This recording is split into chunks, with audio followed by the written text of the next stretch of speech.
November 22nd, 1963. Kennedy stops one with his head in Dealey Plaza in Dallas. It's over. That's the point where design changes, where the music changes, where, you know, I'm just not quite as interested anymore. It's not like I live in a vacuum. I mean, I know what's going on. You know, I can tell you the difference between Britney Spears and Christina Aguilera. I can name both guitar players in Judas Priest, Glenn Tipton and K.K. Downing. I can tell you that Chris Cornell is now singing lead in Audioslave. You know, it's not like I live under a rock.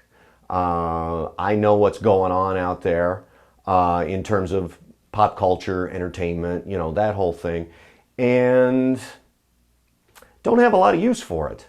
I wish I did, because the reason I'm drawn to all of these old movies and old records and old entertainers is because of that joie de vivre that they seem to exude in their work. That's really what I look for in any form of entertainment.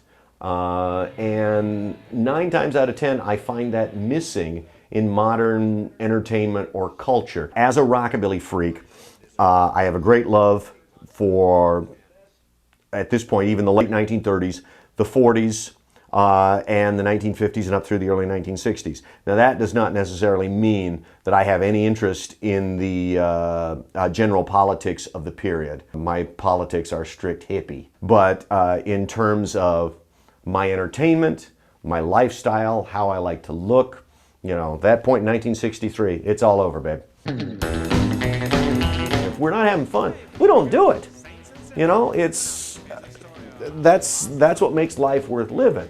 You know, each of us goes to work every day. We've all got jobs. We've all got house payments to make. We've all got kids to raise, and that's fun in and of its own self. But by God, when I put my pants on and I'm going to some bar and the band is playing, by God, I better get my toes a-tapping, and I'll start drinking and I'll start dancing, and I'll come home achy and headachy, and I'll go, boy, wasn't that a party? It's not a closed circuit. It's not a closed room. This is not some like stupid in-crowd thing. There's a lot of colorful people dressing up and dancing and things like that, but nobody hired them to be there. It's what they do, and they want to know who you are, and they want you to dress up too. Mm-hmm. We want to spread the sickness. If you're paying attention as a rockabilly guy or girl, if you have a fascination with things from the past, your first job is to find that thing. Then your second job is to understand that thing, to know where it came from, who made it, why it happened, why it was where it was. And then your job is to preserve it, to make sure that it continues to be there, so that the next generation of people who are freaky from stuff from the 30s and 40s and 50s, that it's still there for them to enjoy as well. Back at the end of last year, we had, call it a death in the family. There's a cat named, cat named Ronnie Dawson, who was the single greatest fucking rockabilly you could have ever seen in your whole life. He died. Well, our job, we were the people who were the last people that got to see him perform. We were the people who were his friends. We were the people who got to see him do his thing in person. Our job now is to tell the next generation of people who are freaky for his records, well, what was he like? Well, let me tell you. That's our job. He gave us so much fun and so much joy. Yeah. On a Friday night, you know. And this is a guy that never had a top 10 hit record, you know, was never on the Tonight Show.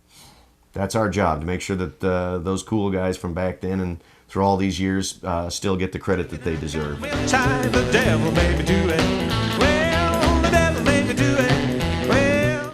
It is about music, yes, but it isn't just about music. There's somebody who teaches the dance steps, and there's somebody who sells the vintage clothes, somebody who knows all about how to refurbish hollow body guitars or something.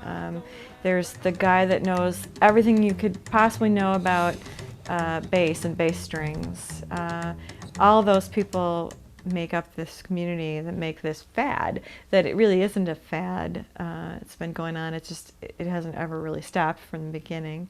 I'm here in the middle of the third largest city of the United States with the largest social circle, the largest number of friends, buddies to drink with, guys to drive around with, girls to dance with, a bigger circle of friends than I could have ever imagined in my entire life. And I thank my lucky stars each and every day that I'm alive. 20 years from now, I intend to be sitting on this couch with this gal in this house. Because I'll tell you what, we got it knocked. There is no way in hell I could have imagined when I was growing up, again, on a hog farm in Iowa in the 1970s, that I was going to be able to carve out a personal life as entertaining as mine is. I love this circle of people more than life itself. I really do. I cherish my social life. I cherish the friendships. I cherish not being alone.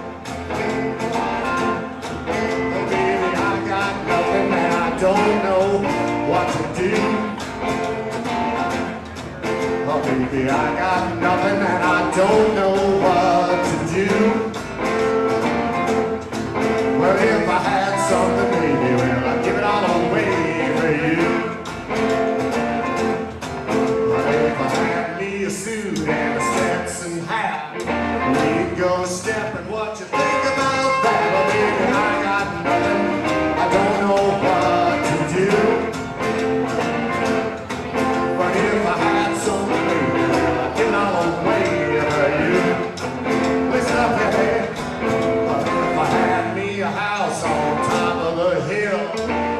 go stepping, baby, you know that we will. But baby, I got nothing, I don't know what to do.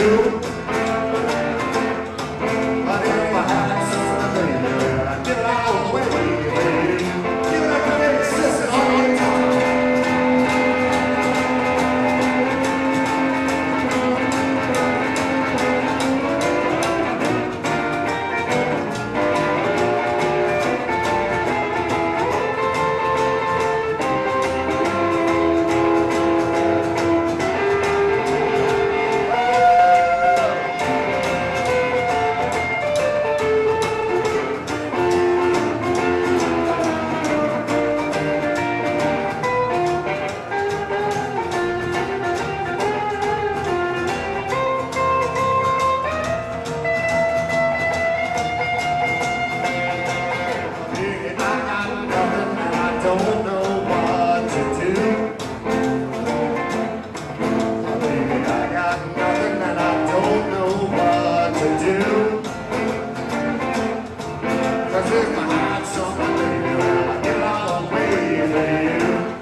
Kiss and a little bitty squeeze.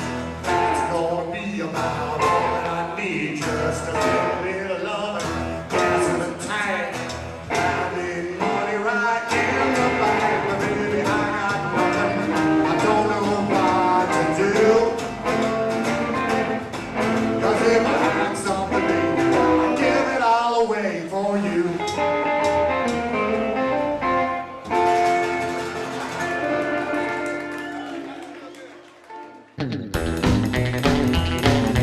Hey, pea-pickers, saints and sinners, listen up. Here's a story about a lost soul. Well, I went to the Blue Note the other night. Started drinking, I got real tired. The devil made me do it. Well, the devil made me do it. Well, the devil made me do it. Do it again and again and again and again and again.